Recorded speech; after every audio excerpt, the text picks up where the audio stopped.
Pensez-vous qu'un leader puisse également être serviteur?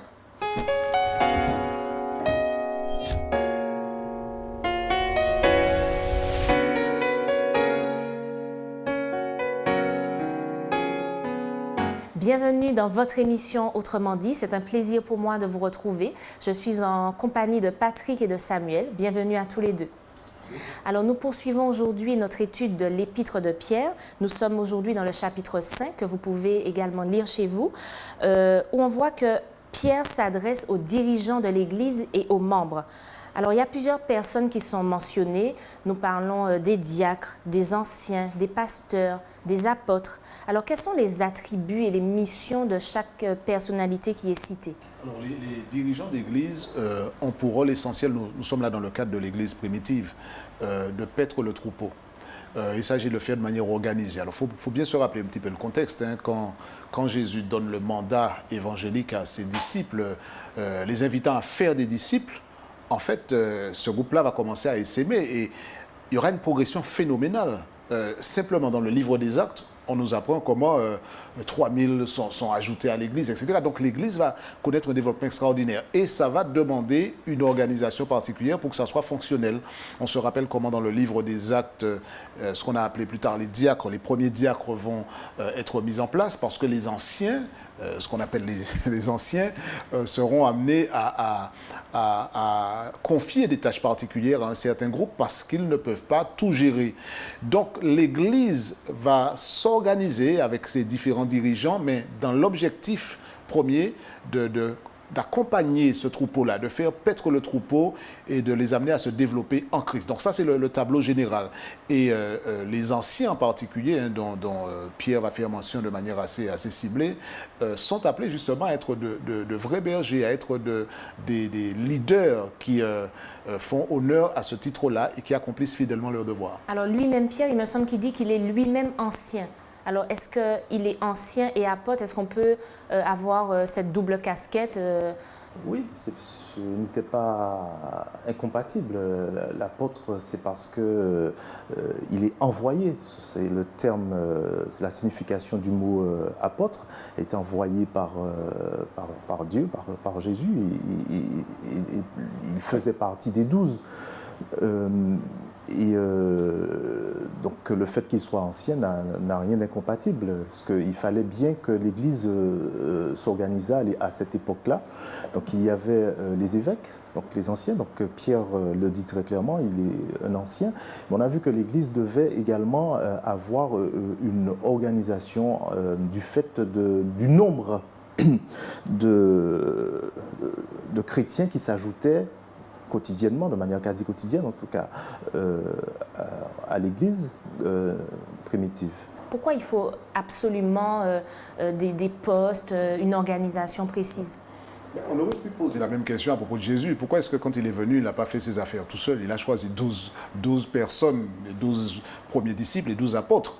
Je crois que Dieu a toujours cherché à nous associer à lui dans cette œuvre extraordinaire de la proclamation de l'Évangile. Donc ça ne doit pas être une surprise et c'est également logique puisque nous sommes appelés à être le prolongement de l'action divine. Donc lorsque Jésus va lancer le mouvement, j'ai envie de dire que les disciples sur la base du mandat qui leur a été confié, vont proclamer l'Évangile et que l'Église va se mettre à croître, il est nécessaire que cette Église-là, qui est composée d'humains, même si Jésus est à la tête, il y ait une organisation en place pour guider la progression du groupe. Donc, ça cadre avec le plan de Dieu et ce n'est pas une manière de dire qu'on met Dieu de côté, voilà, eh bien, nous, humains, avec notre expertise, nous pourrons faire le job. Non, au contraire, c'est parfaitement en phase avec la volonté de Dieu que des anciens soient établis, que des dirigeants fidèles à ce que signifie ce terme-là, des leaders, soient placés là et supervisent la progression de l'Église, qu'ils fassent paître le troupeau, hein, pour toujours rester dans ce langage de berger, hein, qu'affectionne particulièrement la Bible. Et je crois que c'est une bonne chose. Donc, ils travaillent non pas en solo, et ça c'est là où le lien se fait. Les hommes, les anciens, les dirigeants ne sont pas là simplement pour travailler sur leur propre compte, ils travaillent sous la direction de l'Esprit. Et c'est justement tout l'objet du propos de Pierre.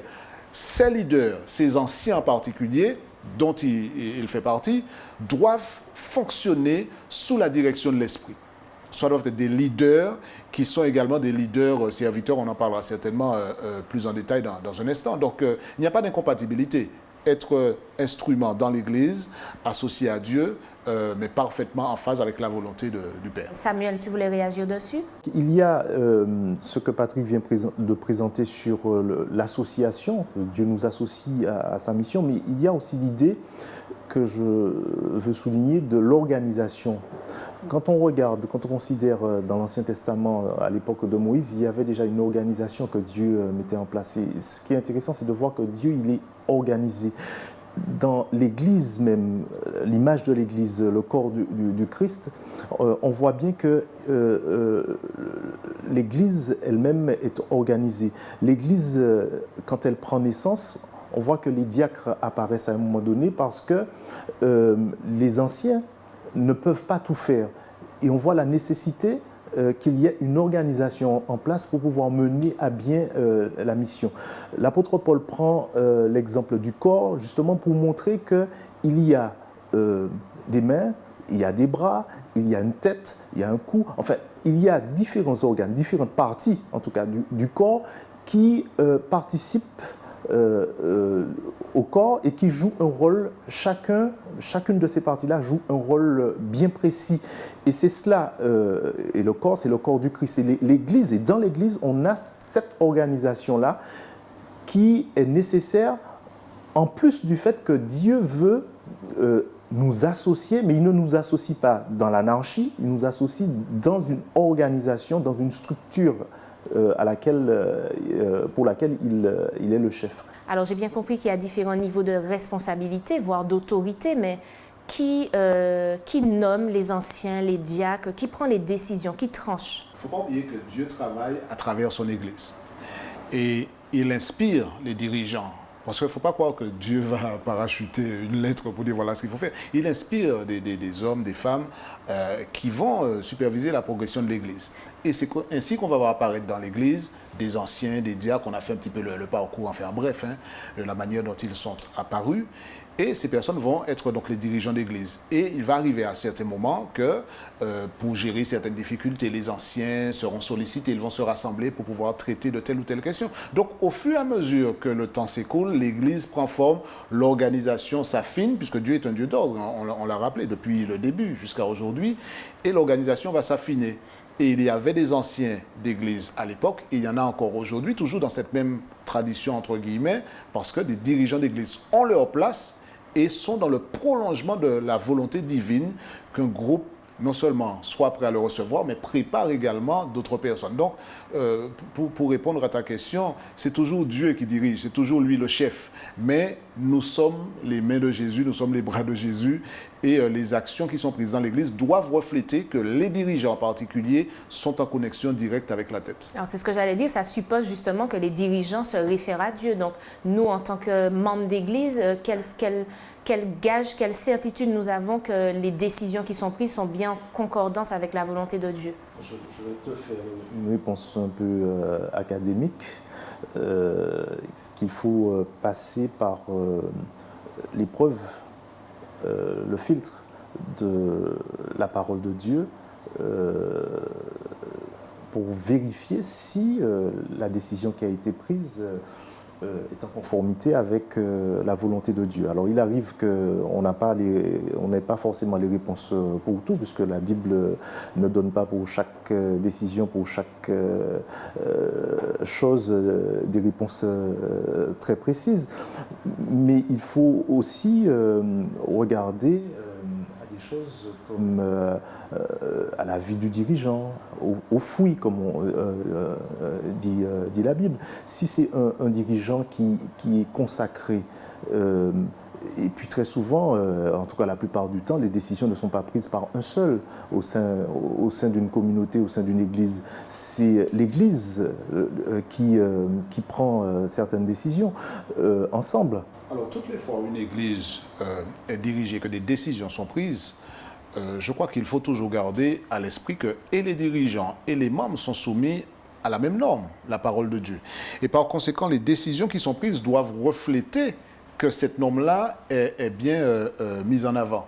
Donc, tout membre peut savoir si ceux qui sont placés comme dirigeants vont dans le cadre de la volonté de Dieu avec cet élément-là qui est la parole de Dieu. Alors, bien entendu, il ne s'agit pas de trouver dans les quelques centaines de pages de la Bible une réponse à chaque cas particulier. Et c'est pourquoi les dirigeants se doivent être des hommes ou des femmes de prière. Parce qu'on a besoin de consulter Dieu. Il peut arriver qu'il y a une situation compliquée pour laquelle la Bible ne répond pas de manière spécifique, même si elle donne des principes généraux, ou qu'il n'y ait pas encore de documents qui traitent de certains cas qui sont déjà apparus. Donc, être quelqu'un connecté à Dieu par la prière et entrer dans une démarche de consultation. Dieu parle à son peuple à travers la Bible, à travers des révélations prophétiques, ou par simplement la prière, on consulte Dieu. Qu'y a-t-il de mieux que des hommes, des femmes qui se rassemblent pour dire Dieu, éclaire-nous sur telle situation. Et l'Église a grandi, l'Église primitive jusqu'à aujourd'hui, elle a grandi dans cette dynamique-là. Rappelez-vous ce qui se passe, je crois, dans Acte 15, ou ce qu'on appelle le Concile de Jérusalem, où les dirigeants se réunissent pour traiter d'une problématique concernant les païens, etc. Donc, cette même dynamique-là, elle se produit aujourd'hui. Les dirigeants ne sont pas là pour fonctionner de manière autocratique et puis démontrer qu'ils ont la science infuse. Non, on est toujours dans la dynamique du corps du Christ, que ça me le rappelait tout à l'heure, où les membres sont connectés à Christ. Et les dirigeants qui ont un rôle particulier, ils ont été placés par Dieu pour être dirigeants d'église, ils ont été appelés à être anciens, à être évêques, pour employer le terme biblique. Et à ce titre-là, ils doivent être connectés à Dieu pour que leur direction, la direction qu'ils donnent aux troupeaux, corresponde à la volonté de Dieu. Et leur connexion à Dieu dans leur vie personnelle sera un élément probant, montrant que la direction qui est donnée cadre avec ce que Dieu voudrait pour son peuple. Quelles sont les qualités d'un bon dirigeant chrétien?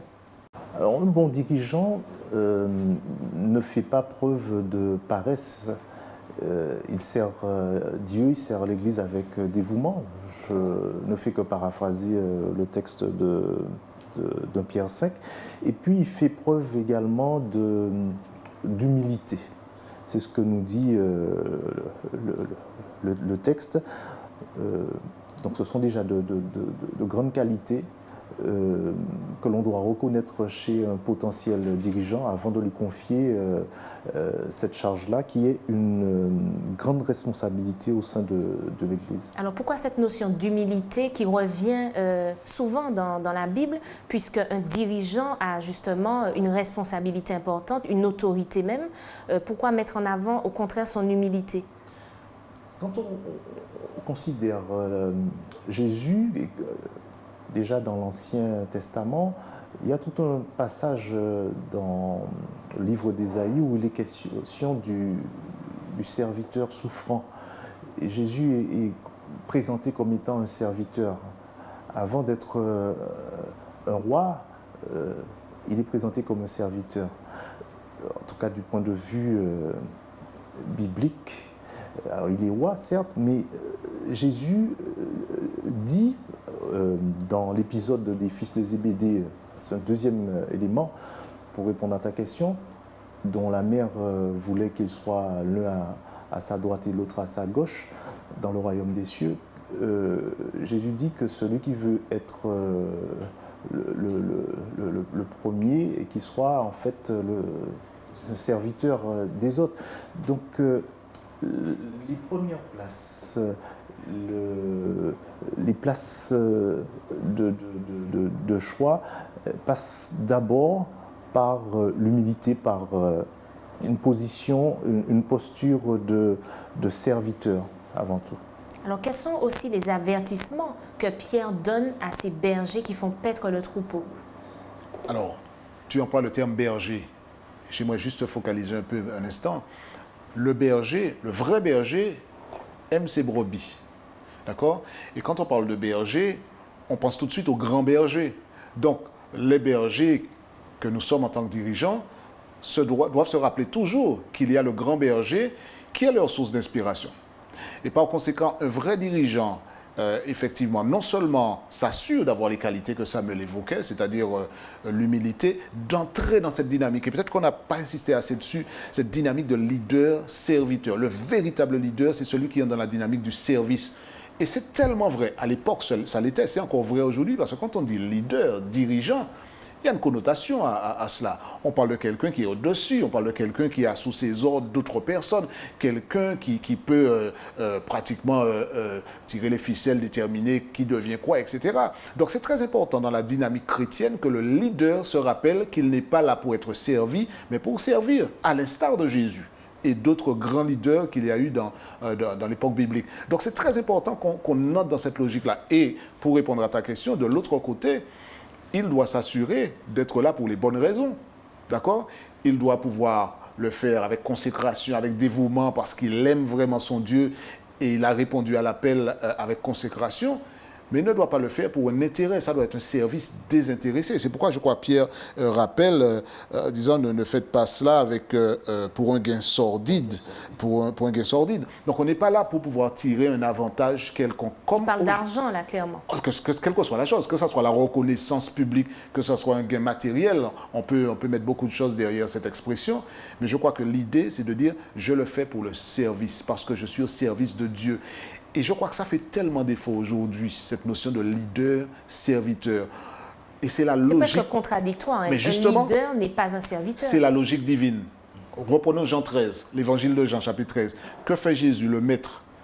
Il se place au niveau de ses disciples et leur dit, moi le maître, Jésus est le maître, d'accord? Il devient serviteur. Il s'accroupit, il va laver les pieds de ses disciples. Il va renverser, il va faire un pied de nez en fait à la tradition qui veut que le maître, eh bien, c'est lui qui va déterminer ce que font les serviteurs.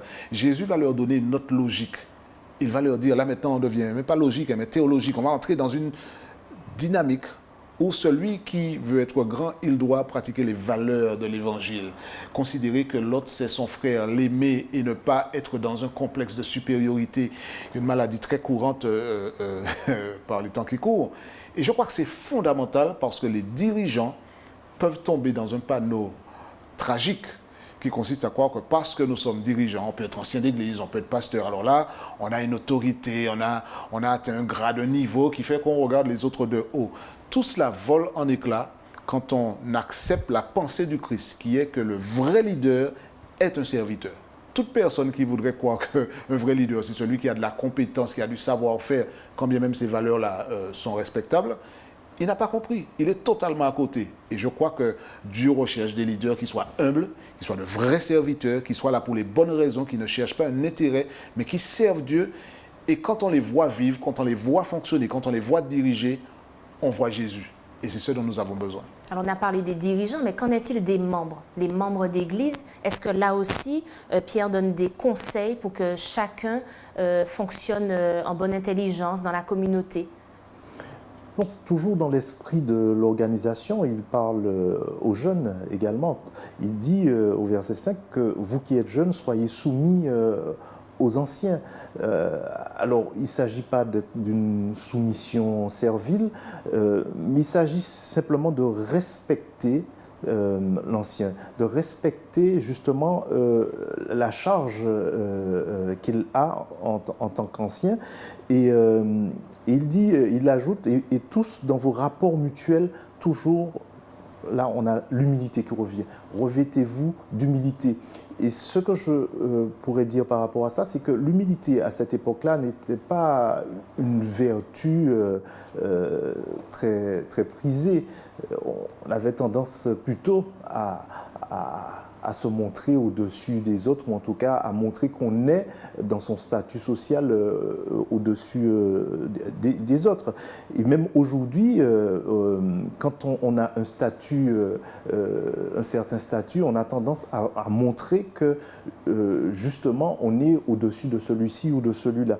Eh bien, comme Patrick le disait, eh bien, dans l'Église, dans la famille de Dieu, eh bien, cet ordre-là est inversé et Dieu souhaite qu'il n'y ait pas de supériorité entre les uns et les autres, en tout cas que ça ne se traduise pas. Et même au verset 6, on parle encore d'humilité. Humiliez-vous donc sous la puissante main de Dieu afin qu'il vous élève au temps convenable. Aujourd'hui, vivre de manière humble, c'est le credo que Dieu nous donne. Et la glorification, on ne l'aura pas aujourd'hui, Mais la gratification, la glorification, le statut que l'on recherche, on l'aura plus tard. Et ça ne sera pas pour dominer les autres, mais tous nous serons au même niveau dans une gloire que j'espère on nous aura partagée ensemble. Alors, tu parlais, Samuel, des jeunes et des anciens. Souvent, effectivement, dans les églises, on peut voir certains conflits dus au choc, on va dire, intergénérationnel. Et souvent, les jeunes aussi reprochent un peu aux anciens de ne pas évoluer. Est-ce que vous pensez que l'Église doit également évoluer avec son temps? Alors, la réponse, au risque de désarçonner certains, est oui et non. Alors, tout dépend de ce que l'on entend, tout dépend de ce qu'on met derrière. Est-ce qu'on doit évoluer avec son temps? Oui, heureusement d'ailleurs. Le simple fait que nous ayons cette émission montre que nous avons évolué avec notre temps et que nous n'envoyons pas des parchemins à tous les habitants de l'île pour leur dire « lisez ce que… » Non, nous évoluons avec notre temps. Donc, il y a des innovations dont il faut profiter et qu'il faut mettre au service de l'Évangile et au service de la mission. Est-ce qu'il faut avancer avec son temps, évoluer avec son temps dans le sens où il faut épouser les valeurs de ce monde? Certainement pas. Et là, la parole de Dieu demeure un repère par excellence. L'Église doit pouvoir tirer de l'évolution du monde tous les outils et les ressources qui peuvent lui permettre d'exercer sa mission dans les meilleures conditions. Par contre, il y a des valeurs qui sont intemporelles. Je dois demeurer fidèle à Dieu, je dois demeurer fidèle à sa parole, respecter l'autre, aimer, être humble, etc. Tout ça, ce sont des valeurs qui ne vont pas changer avec le temps. C'était vrai à l'époque biblique et c'est encore vrai au XXIe siècle. Donc je refuse que l'évolution du temps m'amène à faire passer à la trappe des valeurs bibliques fondamentales. Donc ça, il faut être clair. Par contre, il est évident, juste pour faire allusion à la première partie de ta question, que l'aspect générationnel, bon, c'est une réalité, hein, il y a des jeunes et des anciens. Il est intéressant de noter que la notion d'ancien dans la Bible, c'est vrai qu'elle est parfois liée à l'âge, mais la notion d'ancien en tant que fonction à l'Église n'est pas donnée par rapport à une tranche d'âge en particulier. Donc, un jeune peut être ancien. Bien sûr, il y a des jeunes anciens parce qu'il peut avoir reçu l'appel à exercer cette fonction de leadership. Il a le profil pour le faire, si Dieu l'appelle, il a été équipé par l'Esprit pour cela, il a les qualités administratives, mais surtout des qualités spirituelles, d'intégrité, d'honnêteté, de dévouement, de consécration, et il est parfaitement pétri de cette notion de leader-serviteur. Ça peut très vite monter à la tête d'être un dirigeant et puis de croire que finalement, eh bien, on est là au-dessus des autres. Et je crois que ce rappel que fait Pierre est parfaitement opportun et pertinent pour notre époque. Alors, si on poursuit au verset 8, donc on est toujours dans 1 Pierre 5, Pierre, effectivement, appuie ce que tu dis, Patrick, puisqu'il dit « Soyez sobres, veillez ». Il dit même « Votre adversaire, le diable, rôde comme un lion rugissant, cherchant qui il dévorera ». Est-ce que Satan est bien réel? Ou est-ce que plutôt Satan, c'est une image, un symbole qu'on a utilisé pour personnifier les actions mauvaises, des actions mâles qui sont inhérentes à l'homme? Il y aurait beaucoup à dire sur le Satan, l'adversaire, mais enfin ce n'est pas l'objectif. Et puis il vaut mieux parler plutôt de Dieu que de parler de Satan. Mais il est bien réel.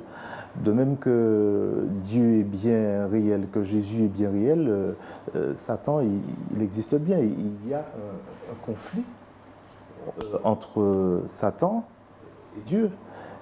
Et le terrain de bataille, en fait, c'est le monde dans lequel on vit. Nous sommes l'enjeu de ce conflit cosmique entre le bien et le mal. Et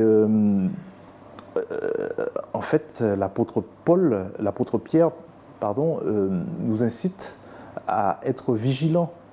Parce que le diable, son objectif, c'est de nous perdre. Et l'objectif de Jésus, l'objectif de Dieu, c'est de nous sauver.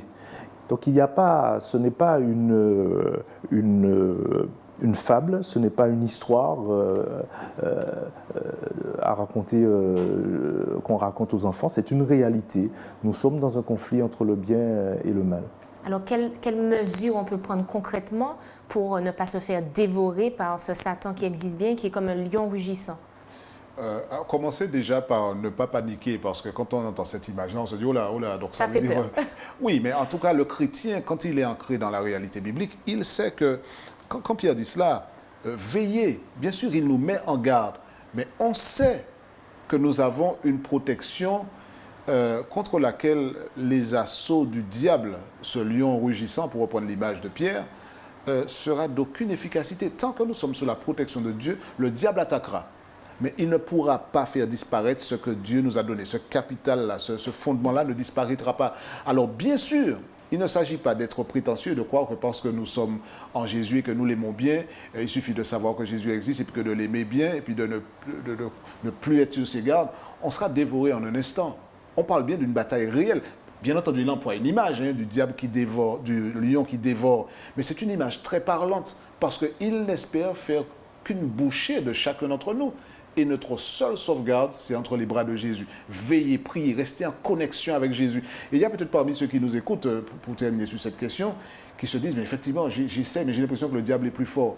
En fait, c'est vrai que le diable est puissant, mais le Seigneur est tout puissant et nous avons la victoire en Jésus. Il s'agit de le rechercher par la prière, de plonger dans la parole et de se prémunir de ses attaques en restant connecté à Jésus. Et je crois qu'on peut se réjouir de ce que la victoire soit déjà nôtre. Merci Patrick, nous conclurons sur ces mots. Merci également à Samuel. Merci à vous de nous avoir suivis. Rendez-vous à une prochaine émission d'Autrement dit.